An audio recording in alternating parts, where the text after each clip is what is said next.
Namo Bhagavate Vasudevaya. Om Namo Bhagavate Vasudevaya. Om Namo Bhagavate Vasudevaya.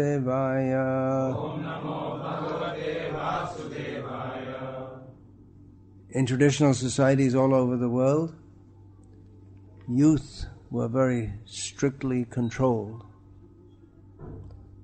Nowadays, it's quite the opposite, and youth have much freedom to do as they like, so they think, because they're stupid. Youth means more stupid than most people. Everyone's stupid, and it's the condition of the material world. Parabhavastava bodhajata yavanna jignyasata atmatattvam. According to Srimad Bhagavatam, and it's an observable fact,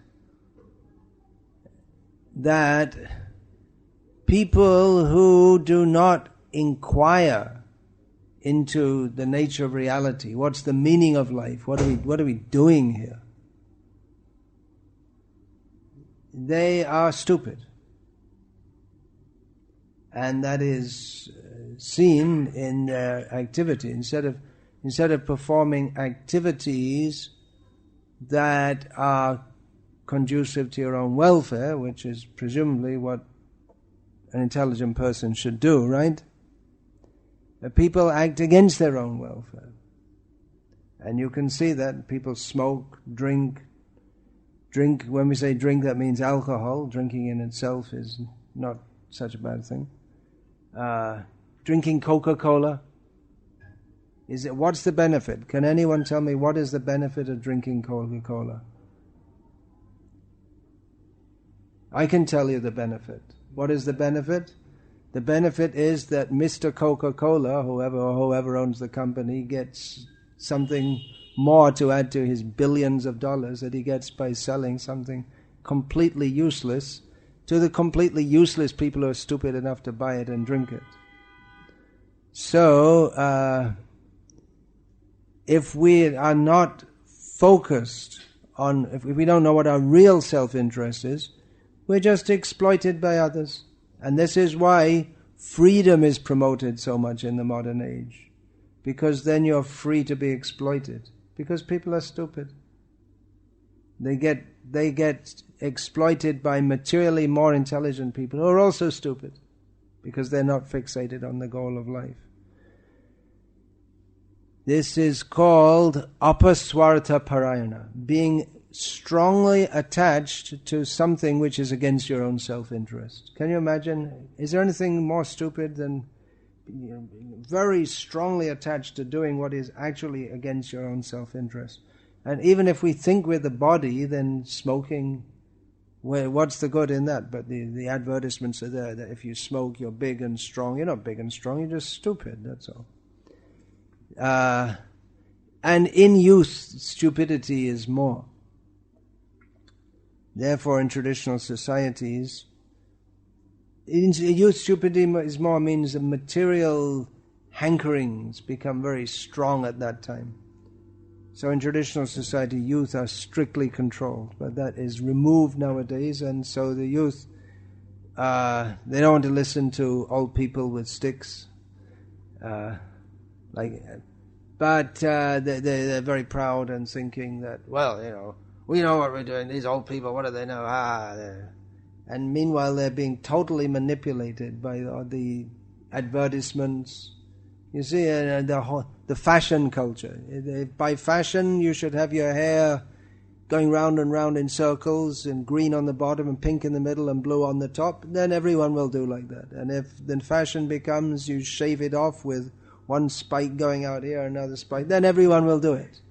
Because people are stupid. They just do whatever fashion dictates to them. That's all. So, all youth are stupid. All people are stupid, except those who are in Krishna consciousness. Okay, you can, if you're thinking of beating me up, you can now withdraw that. But I know you weren't doing that, because you're in devotional life. So you wouldn't think of doing such a thing. Even nowadays, it's not so common in cultures that are have some traditional influence that children beat their parents or kill them. Killing parents is still not very common in any culture. Beating them, somewhat. Not in Indian culture. In Indian culture, it's you have on one hand, you're told respect your elders and you have to follow something, and on the other hand, you have the whole society and the whole culture which is saying just be wild, be free, do whatever you like, don't follow anyone. So you're caught in between these two things. And on one hand, unless you show yourself to be a great enjoyer of the material world with a great hairstyle and really cool, whatever that means. I never really worked out what the word cool meant. I mean, apart from the temperature thing, but but there's this thing, you have to be cool. What does it mean exactly? Can anyone say? Huh? No, that's not the meaning. To be more stupid, but people think it's, well, you have to look like you're really on top of things and self-confident and fashionable and like that. Stupid. It means that you have to put on a profile which is dictated to you by other people. So today that's called plain, sexy. It's called sexy. That's it. You see, I can't keep up with the fashions. They're changing all the time. It's changing all the time. It's changing all the time. The fashions are changing. They have all these, in English it's always changing. They have this term, chilled out. I go to the West once a year, and I don't know what people are talking about half the time because they're always using all these new terms. Vedic culture is different in as much as there's a fixed goal, which is first of all to understand that we're not the body, we're not the senses, we're not the mind. Everything here is temporary. Your youth is temporary. It's not going to last. Nothing will last. The only real thing is Krishna consciousness. That's reality. I just got an email this morning in which there was a quote there that in youth you have the physical ability but you don't have the wisdom. What's called wisdom, if anybody most people don't become wise at all because they spend their life pursuing sense gratification, watching TV, and how can you get any wisdom? But they say in old age there's wisdom, but that wisdom means you've been bashed and smashed by material energy, so you're a little cautious about how you deal with it. But but by the time you get that, you don't have the physical strength to do what you have to really commit yourself to the discipline that is required if one is going to become self-realized. So it's a dichotomy of the material energy. In youth you have the vigor, but you don't have the wisdom to act in the proper way. And in old age, if at all people have any wisdom, and they're not just simply old fools, they're not just simply sitting in front of the TV and just oblivious to the fact that they have to die very soon, and they'll just go on drinking and smoking and wishing they could have sex, but they're too old, unless they get monkey glands put on like Frank Sinatra did. But I don't know if he had the physical strength even then. But if they have any wisdom, then it's just to, in old age, just to walk up the stairs is a great achievement. In youth, you don't think about it. You just run up the stairs. Actually, no one does that in Dubai, do they? Because everyone goes in elevators. They don't even know what stairs are. Those are things. If you accidentally open the wrong door in the apartment building, you'll see these funny things called stairs. They won't walk up the stairs, but they'll go to the gym and spend money and time there. So it's another stupidity. They have all these facilities to save you doing any physical work, and then you're unfit, so you spend money to go to the gym. So, everyone in this material world is stupid and exploited. It's this modern civilization. So it's so wonderful, so advanced, but people have freedom, but it's a society of exploitation, just like Coca-Cola. Coca-Cola, how is it a multi-billion-dollar business? It works on what? On the wonderful taste of Coca-Cola? No. On the nutritional properties of Coca-Cola? No, because there are no nutritional properties. It works on the understanding that people are stupid, and that if you advertise something, even though it's no value of them whatsoever, they'll buy it. That's all. They show Coca-Cola sports stars. That's another nonsense. Drinking Coca-Cola. Oh, then I should buy Coca, and it works. And everything, they sell everything. Car tires, cars, all kinds of things. People don't need cell phones and all kinds of things like that. Everything, just piling up desires. It means that the modern society keeps people like children all their life. That they have no independent power of saying, they're just, here, do this, do that, do this, do that. School, you go to school. There are all these lies in modern society. It's not that anyone's deliberately telling a lie to you, but there are all these myths. That's a better word, a myth. You go to school, study, get a good job, then you can be happy. Nonsense. Have you ever seen anyone who's going to school, getting a so-called good job? Are they dancing in the streets with happiness? No. It's just a grind. Their whole life is just grind. And then there's this myth promoted. Sex. Beautiful women. It's nonsense. You think, oh, I have sex, it'll be so wonderful. You look on through, everyone's having sex. Are they happy? Just for the fact that they're discharging some liquid between their legs, and from the female side they're receiving it between their legs. And are people happy? Are people like, oh, it's so wonderful? So there are these myths in human society. You can be happy by having a good job. And the very term good job is a myth. What good job means, you work for someone else, they give you some money, pat you on the head if you do your work well, and throw you out of the company if you don't. And you can have some apartment somewhere and you just spend your life. So there are so many myths that human society is improving, everything is better. Yeah, sure. Wonderful. How wonderful life is. Nowadays you have scientifically polluted air to breathe. See, it's all because of modern science.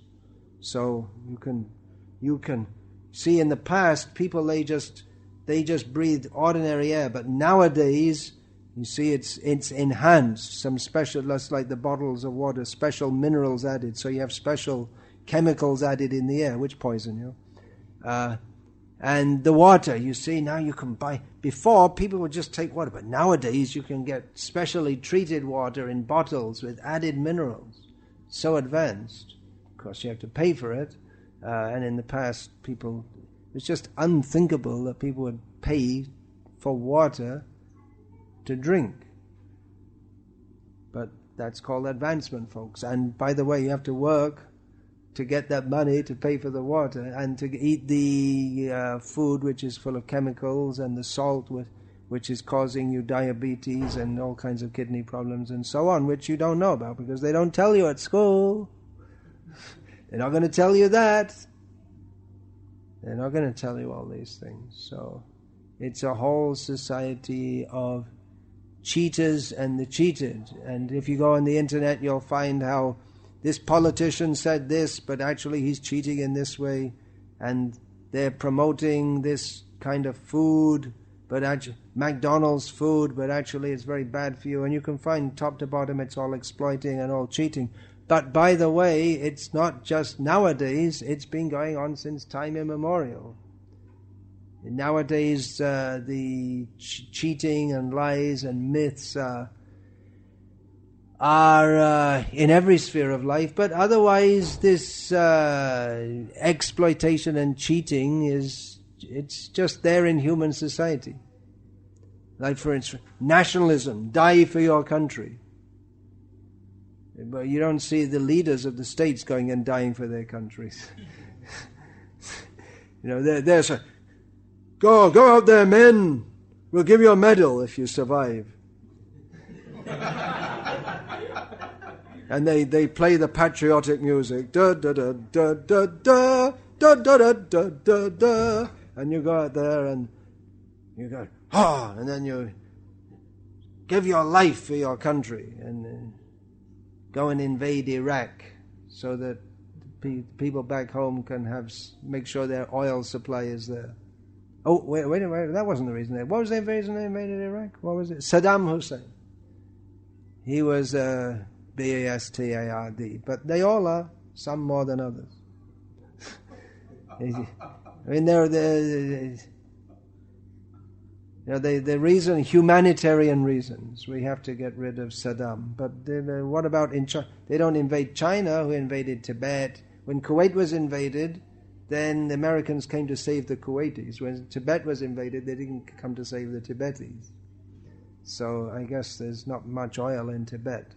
At least they didn't discover it yet. So this has been going on since. It's not only in modern society the leaders and everyone else. Well, generally the leaders are more intelligent than the non-leaders. But everyone is stupid, and it's not just in modern society. From time immemorial, Maya makes everyone into a clown. That's all. And then when you're expert in being exploited by Maya, and then you think, "Oh, I'm so good. I'm so great. I've got so much money. I've got a sports car. Got 2.5 beautiful girlfriends. I'm not sure about the half. She's still going with her old boyfriend." Now in the West, everyone's running simultaneous. You know that? Every boy has 3 girlfriends, and every girlfriend has 3 or 4 boyfriends, and they run more than one at a time. So, horrible, actually. And abortions, and so on. So it's nothing new that people are stupid, but it's more intense. As Kali Yuga goes on, the stupidity level or the manifestation of stupidity increases. Otherwise, it's just there with everyone. In all societies, in all cultures, there's exploitation, there's cheating, there are myths propagated that even the idea, if you lead a dutiful life and look after your family, that's a glorious thing. Well, not really. I mean, a lot of animals have families too, right? It's without understanding who we are, where we have come from, where we're going, what is the purpose of life, then parabhavas tavadabodhajata. We're all simply defeated, which means for all our name, fame and glory, we're simply defeated. Just like if you're a very great person, you might have a statue built for you. Not in this country, because of Islam. They don't have statues.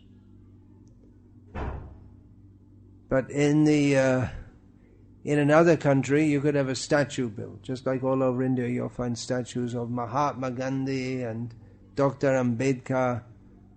You could have the statue built, but you're dead, and then you could be the very pigeon. You could be in the very body of the pigeon that's coming and passing stool on the head of the statue of the body you had in your previous life.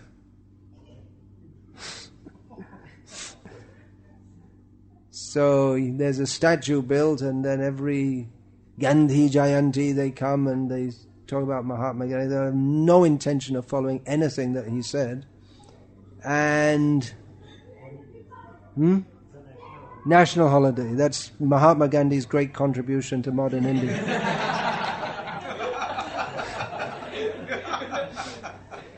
The government, at least the government workers get a day off.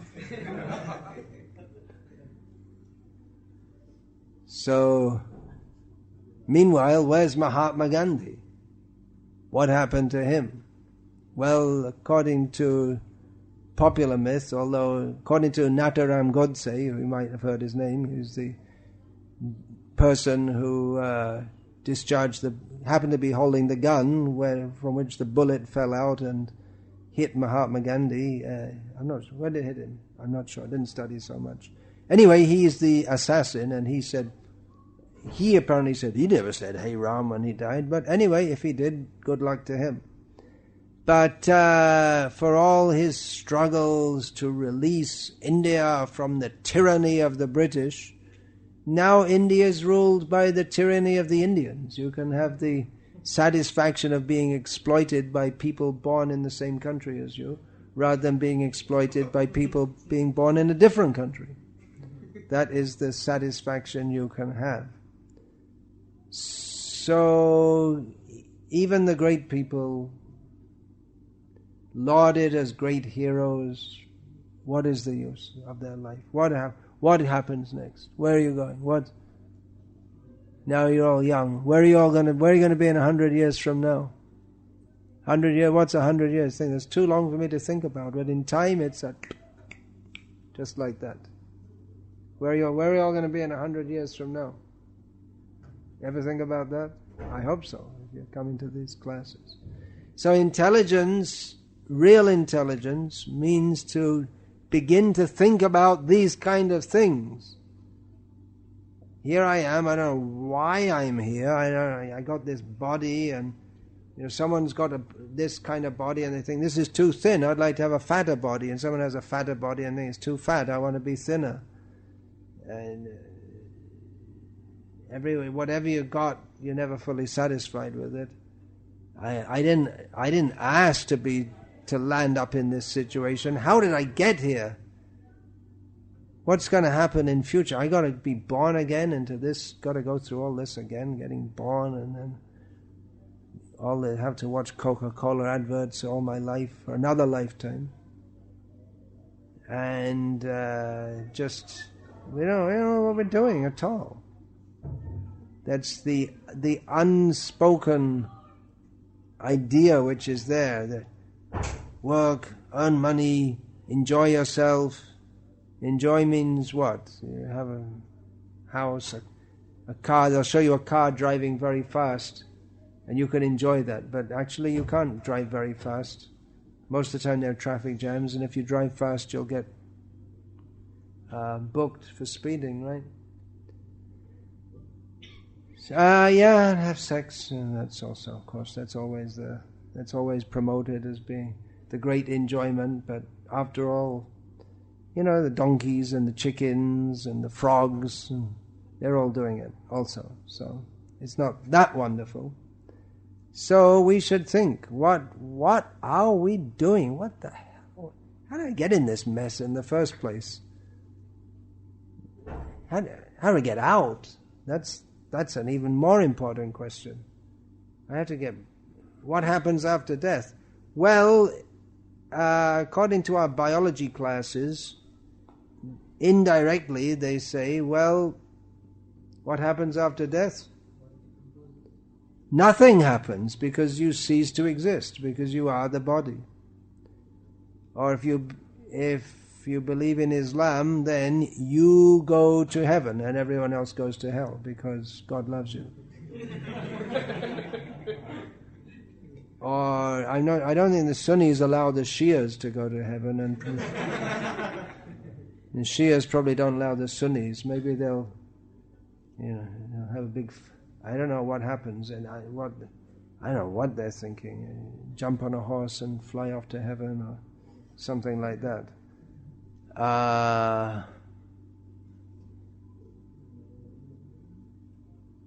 But what is actually going on in this world? Is it just that by virtue of believing in something which someone said, then you get delivered from all this? Let's backtrack. First of all, most people don't even think about the purpose of life. And even if they do, they mostly latch on to some very unintelligent answers. To believe in, and then it could be any one of, fill up the dotted line. Believe in this, and then you're saved. And then you say, well, many people are religious, but most people are religious. Why they're religious, it's not that they ever really thought about why we're here or what the purpose of life is, but someone's born in a Christian family, and I'm a Christian. It must be the best thing because I'm a Christian. So it must be the best religion because I'm a Christian. So it must be the best. Everyone thinks they're the best. Someone is born in a Muslim family, so I think, well, I'm a Muslim and it's the best religion. They never really thought why. They probably don't even know what the principles or the teachings or the philosophy of the religion that they say they belong to is, but they just think, well, this must be right because that's what I've been taught since my childhood and everyone else says it, and you better believe in it anyway because it could be dangerous not to. Dangerous to your life. So what else? What other notes did I have?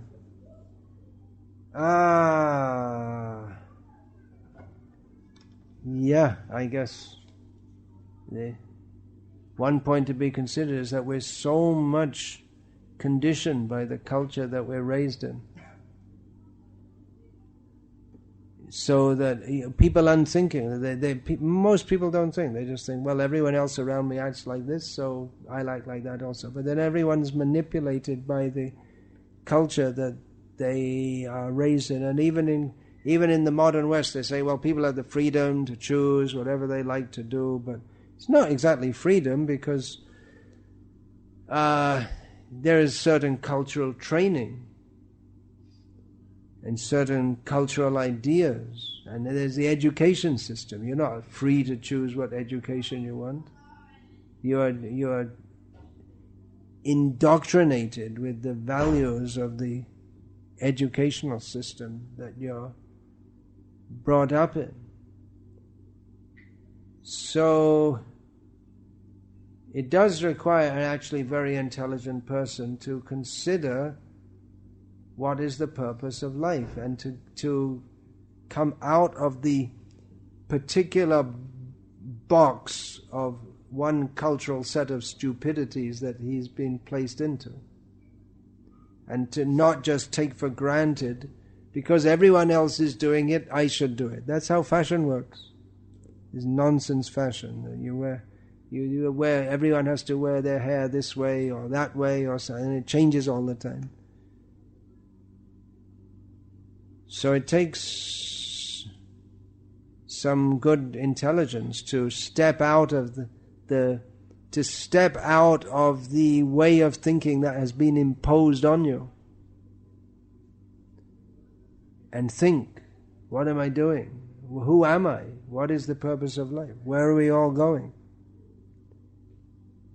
So this Krishna consciousness is not exactly just like some religion that you believe in and it's all good fun, but it's actually meant for very intelligent people, and there are not that many of them. As Krishna says in Bhagavad Gita, Manushanang sahasreshu kaschid yatati siddhaye. Only out of millions of persons, only a few people are actually interested in understanding what the supreme perfection is anyway. Most people are just, they're either content to go along with whatever everyone else is doing, or even if they're discontent, they're too lazy or too dull-headed to think that there could be any alternative, or too afraid. Even if people know that they're unhappy, they're too afraid to act in a way different to others, because they're afraid that people will call them stupid. Among stupid people, if you don't act stupid, they call you stupid. And people are afraid of that because they're stupid. They want to get approved by everyone else. So this idea of being approved by others is, well, first of all, you should know who to be approved by.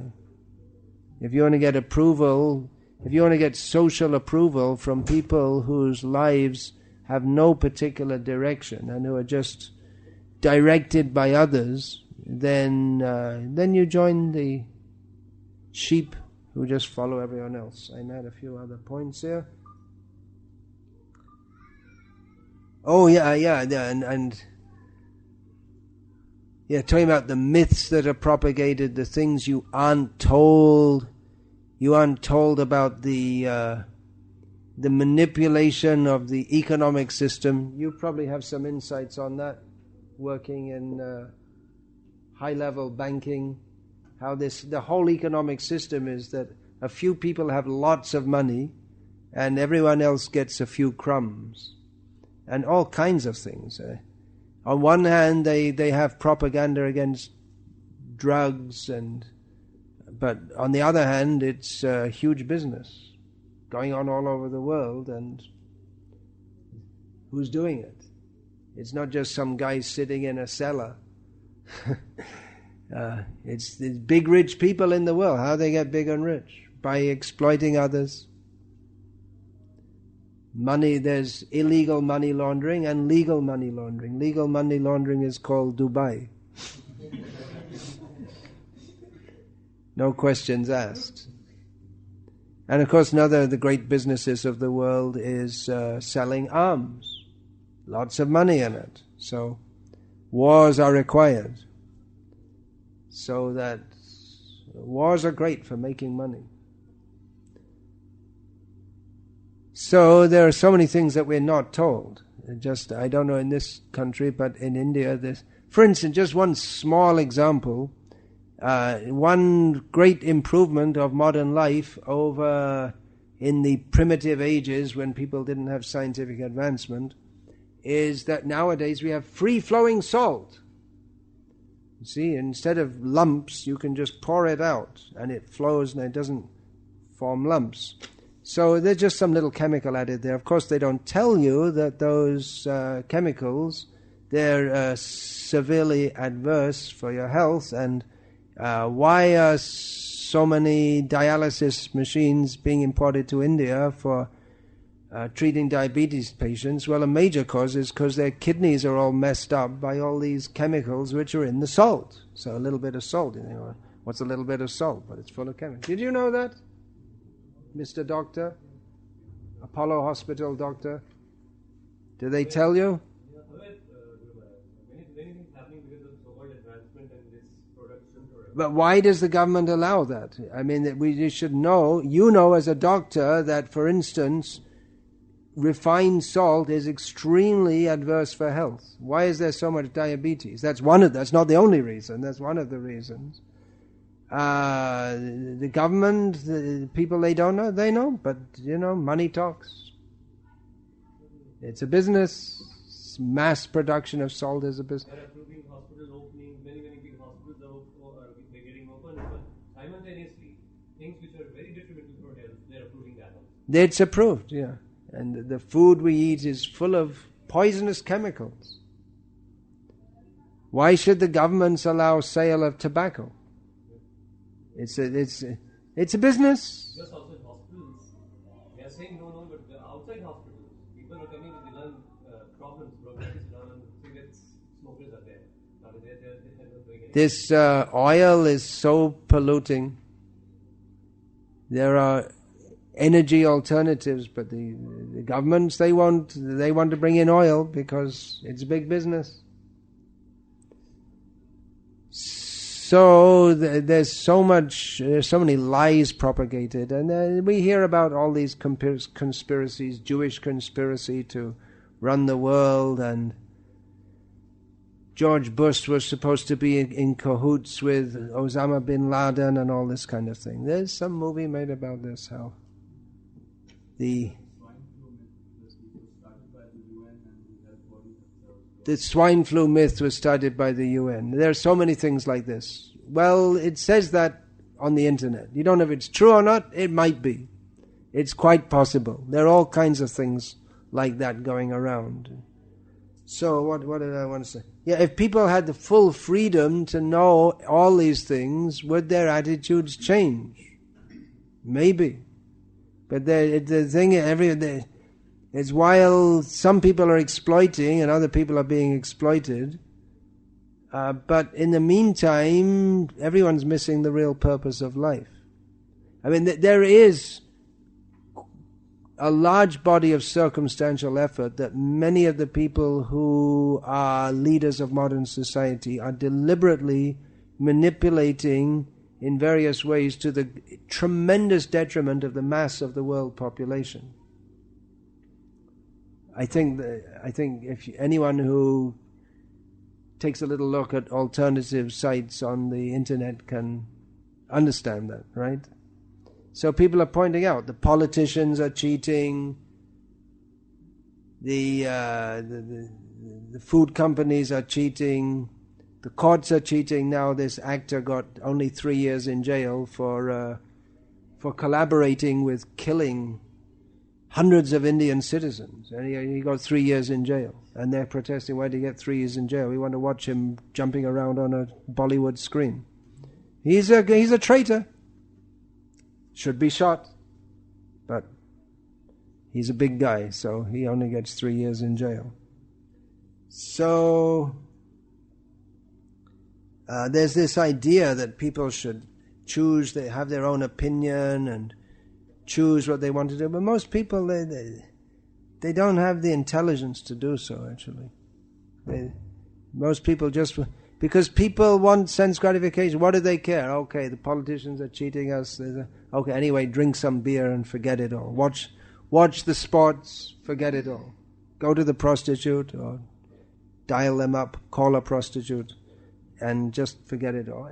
Girlfriend, whatever you want to call it. It's all the same thing, whether you pay for it directly or not. So...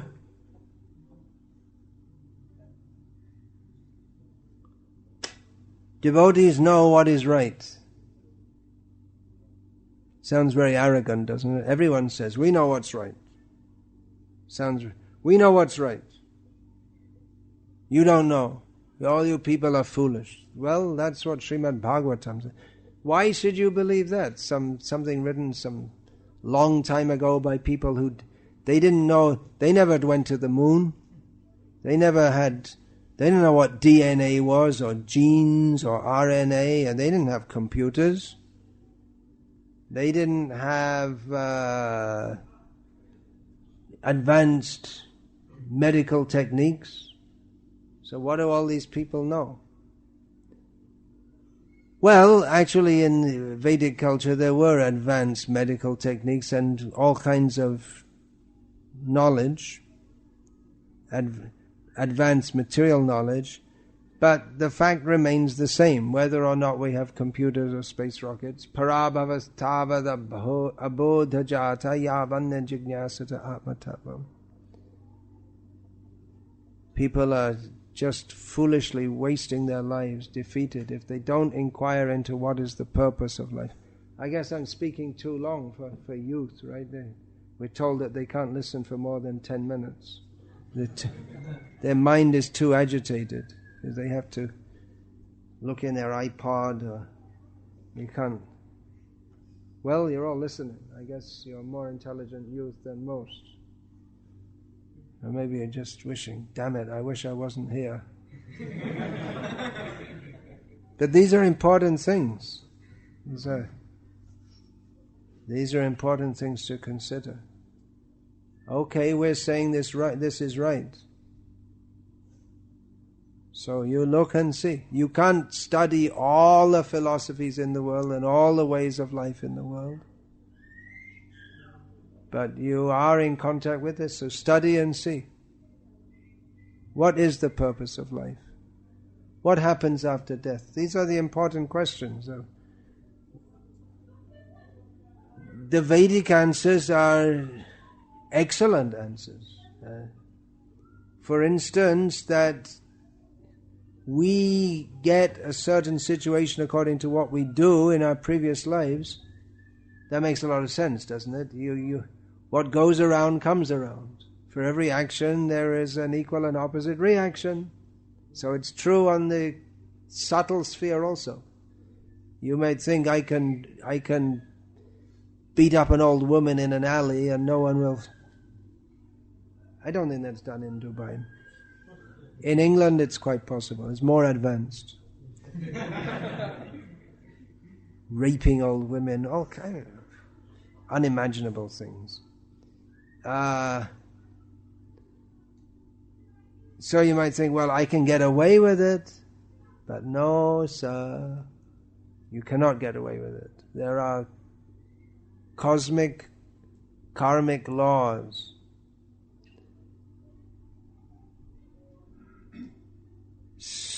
And we can factually experience that if we take to Krishna consciousness, we do experience satisfaction. And we can understand. I mean, this whole culture of meat eating, it's a horrible culture, inflicting pain on other living beings. There's so much talk about humanity and save the Jews, save the Palestinians. It depends which side of the fence you're on. Or the wall or the barbed wire or whatever. Yeah. But what about... Why do we think that killing people is wrong and killing animals is somehow or other okay? But they suffer also. There's a karmic due to be paid for those who inflict suffering on animals. And why should we be so stupid that we just follow? People are smoking, we smoke. People are just led around by their senses to have sex here and there, and we also... Why? Why should we be just exploited by others? Why not rise to a higher level of consciousness? So that is... Oh, I have to go. So that is Krishna consciousness. To come to the highest level of consciousness. To understand who we are. Why we're in this disgusting place called the material world. What we should be doing in our life. Not just following what other people dictate to us. Actually, in Krishna consciousness, we also have to follow what other people dictate. But we choose who we follow. For our own best interests. So, Hare Krishna. That means it's time for me to go. Alright, so Hare Krishna. I'd suggested that the boys could come to the Alco's program. Is there any idea of that? No, not now. What you don't see. Dubai is highly developed, but it's developed on the exploitive labor of people who live in camps like Alcos. In India, they're always talking about developing the nation, building the nation. It's done by the exploiter. All the big buildings are built by exploiting the people who build them, pay them next to nothing, and they just work hard. So these are the people you don't see as you enjoy your comfortable middle-class life. But we're sharing Krishna consciousness with them also. They may not be very sophisticated and educated like you, but they love to chant Hare Krishna. And At the end of life, it doesn't matter whether you're middle class or whatever. The end of life, you have to remember Krishna, and that opportunity is open to everyone. So, Hare Krishna. Let's distribute this person. Questions. Questions.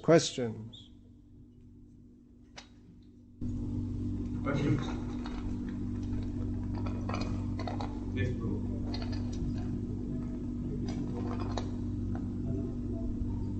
I have one question that in this material world, we all know by the some shastra or whatever that we heard in some lectures of Prabhupada, this is a prison house where we all come to. Yeah, this material world is a prison house where we all come, where we're all forced to come. It's not that we voluntarily come. Well, in one sense, yeah. Now, this is also a play by the external energy of Krishna. So why this play going on? What do you mean it's a play by the external energy of Krishna? Birth, death, old age, and disease. It's not just a play. It's not just a drama. It's a fact. What I mean here is, if Krishna desires, then he can take all these souls. If Krishna desires, he can take all the souls. Yeah, but he gives us some little independence. We don't desire. He desires that we come to him, but he gives us the independence to choose. But we don't desire. So then if we go to the spiritual world and we all want to drink Coca-Cola instead of serving Krishna, we all want to ignore Krishna, then we'll turn the spiritual world into a mess. So there's those who don't want to serve Krishna, they don't want to be in the spiritual world, and therefore they have this place. So in other sense, this is a purificatory. It's a purificatory place if we take the purification. If we don't take the purification, then there is no purification. We have to voluntarily take up the purification process. Spiritual world means everyone is voluntarily, lovingly serving Krishna. If we don't want to do that, we won't even be happy there. I don't like it. I let me have birth, death, old age, and disease, and my independence. That's what we'll think. That's why we're here. Krishna wants to take us, but there are some terms and conditions. The very fact that we are not the supreme enjoyer means that if we're trying to be, then it simply causes disturbance in the spiritual world. So this is the place for people who want to act out their fantasy of being the supreme enjoyer. So don't blame Krishna. It's our fault that we're here. Don't blame Krishna.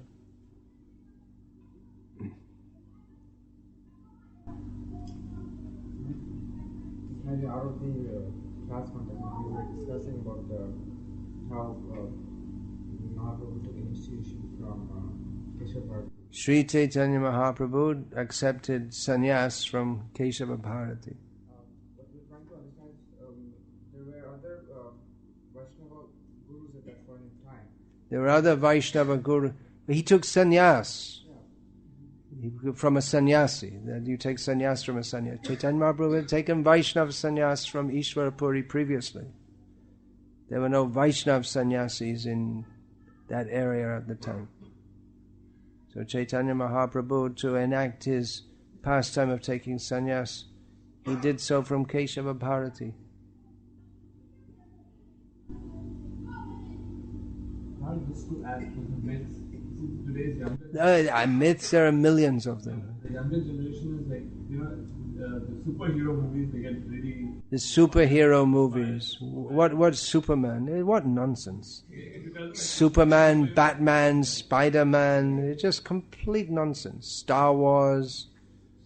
What else is there? What are all the big movies? The Lord of the Rings and Matrix and just a bunch all nonsense.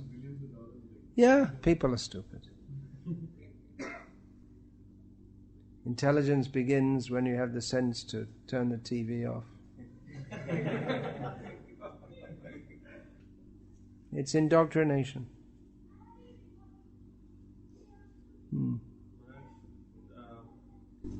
Awakening of such intelligence or having such intelligence, is this also got by mercy of pure devotees of the Lord?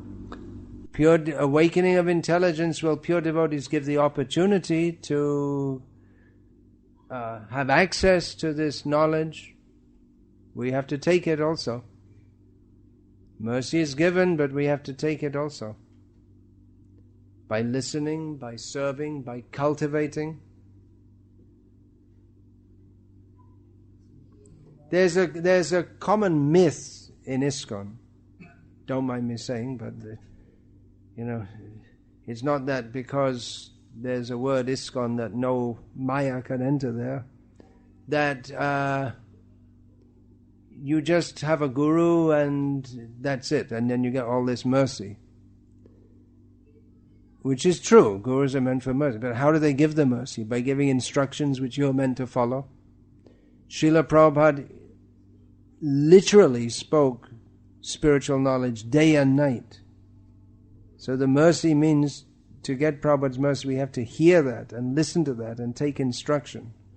It's a myth that you just get some mercy and it's like some Shakti part, that you get enlivened with like an electric shock and you get all this mercy flowing through. But the mercy means the gurus teach and you take that instruction and you enact it in your life, and that's how the mercy works.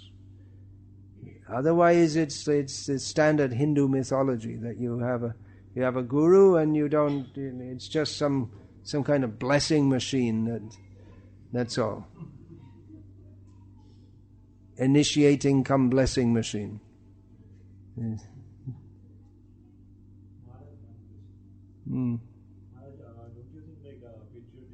Don't I think. What I think is of no consequence whatsoever.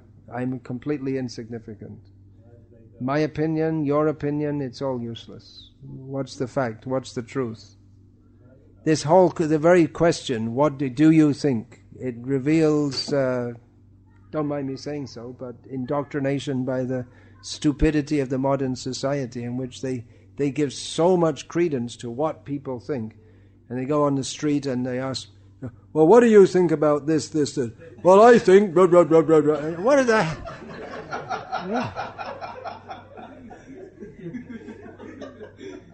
They give importance to what people think, but we don't. What is the truth? What is the fact? Why is patriotism important to protect the culture? Patriotism to protect the culture of the country. You mean for India? We got to protect Bollywood and not Bollywood, Tollywood, and protect. If the Chinese invade, then the slaughterhouses will be under Chinese control instead of under Indian control. And the breweries will be under Chinese control instead of Indian control. And Bollywood will be under Chinese control instead of Indian control. And illicit sex, gambling, intoxication, and meat eating will go on under Chinese control instead of Indian control. So maybe you should ask the Chinese to invade. They're more disciplined in that country than in India, right? Well, maybe it'd be a good idea. Maybe this Kejriwal should invite them. Because if there's corruption in China, there's two alternatives. They either shoot you or hang you. Oh, sometimes they put them in prison also. But they're very strict about that. They don't stop it, but they're very strict. So maybe it's a good idea. Maybe you should invite the Chinese. Good idea. And you won't have to spend so much money for the army also.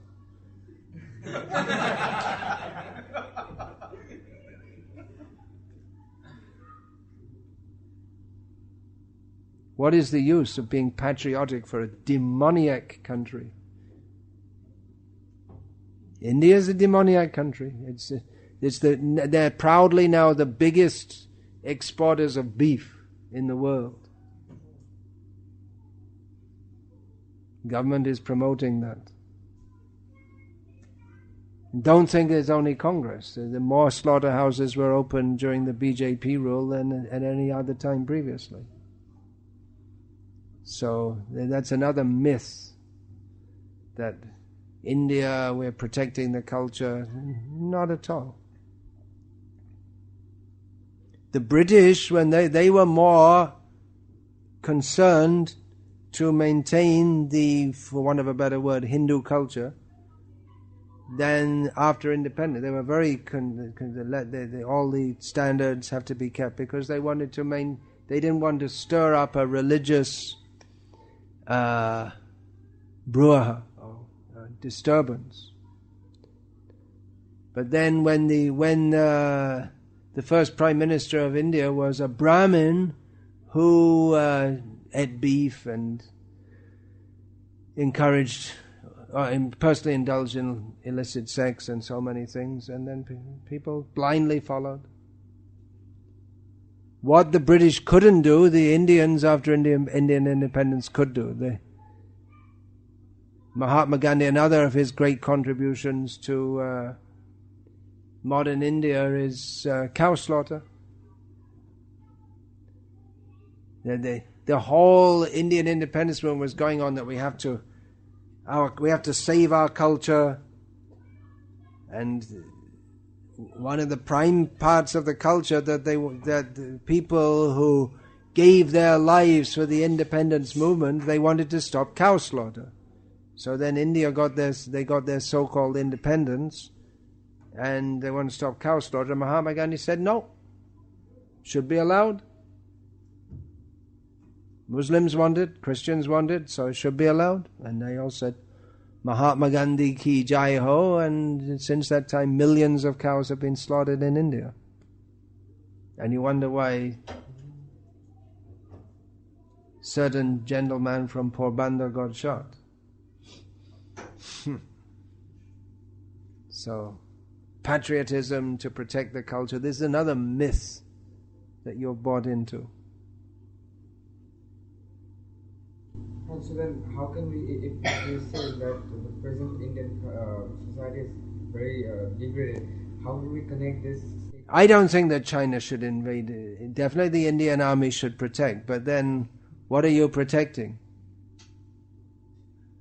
What is the use? What is useless politicians? China just walks into India, sits there for how long? 2 weeks, 3 weeks, and then they go back, and India has not got a clue what to do. Complete humiliation. Gar se kaho hum Bharatiya hai. It's a complete total humiliation. Just slap you in the face and that's all. This is now we're talking politics, but it's a fact. And then India, we're not going to bring up this issue and we'll all be friends and all. It's just complete capitulation, humiliation. And China knows it and India knows it too. They should have told them. The moment they came in, they said, hey, look, you've got 12 hours to get out. Otherwise, it's war. And they would have gone, but they didn't dare. And how discouraging to the Indian army. How are you supposed to, what is the stance you take against Islam and Christianity? Stance against Islam and Christianity? Why should there be a stance against Islam and Christianity? There might be some contradictory details. We should understand what is the truth. That is the point. What is the nature of God? As a policy, it might not be very good to come out openly against Islam in this country, at least.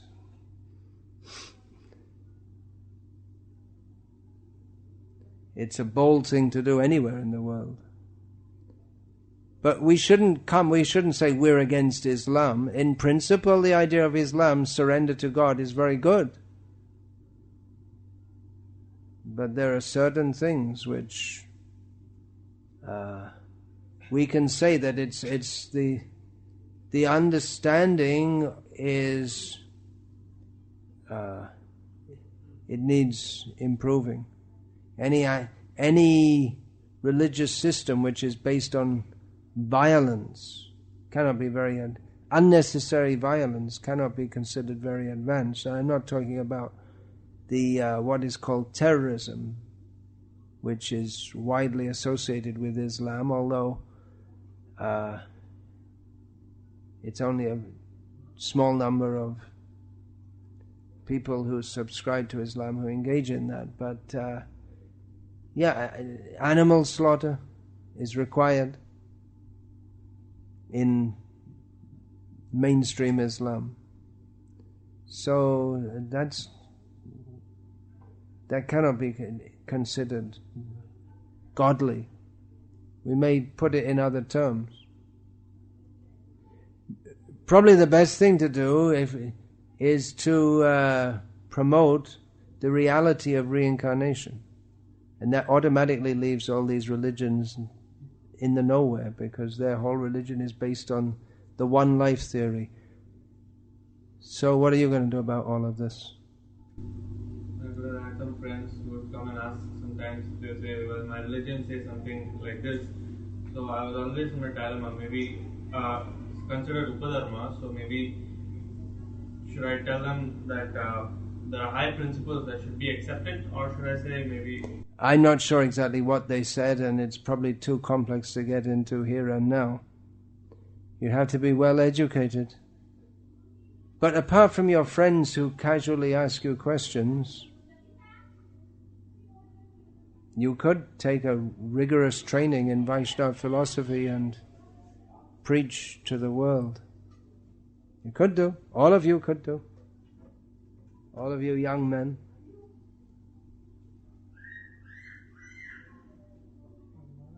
The real success of our movement will not be how we spread among a relatively small number of Hindus, but how we're able to convince people of different cultural backgrounds of the teachings of Bhagavad Gita as it is. That will be the real success. So, if you want to do that, you can be trained. Take it up. Mostly our movement around the world is mostly concerned with people from Hindu backgrounds now. It's all right, but it's not so glorious, is it? The real success will be how we can bring people who have, by their background, no cultural inclination toward Krishna consciousness, and bring them to Krishna consciousness. That will better demonstrate that we're preaching a universal spiritual science rather than a branch of Hinduism. So in our movement we should have specialists in Islam, how to discuss and reply, and Christianity, and Srila Prabhupada wanted to combat the myths propagated in the name of modern science. So some specialists are required in many fields. Within the Vedic sphere, impersonalism, there are many fields of speciality. Devotees should be trained.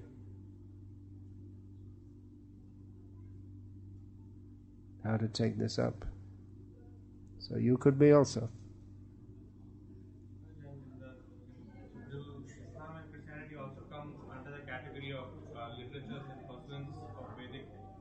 Literature and pursuits of Vedic version, well, maybe you could squeeze it in there. The actual Sanskrit is Shruti, Smriti, Nindanam. So Shruti and Smriti literally means the Vedas, and then the Puranas, Manu, the Dharma Shastras and all that. Literally, it doesn't include the Bible and the Quran. And there are many problems with the Bible and the Quran. How they came into being, their interpretation, and all these things. And thank you for coming and listening.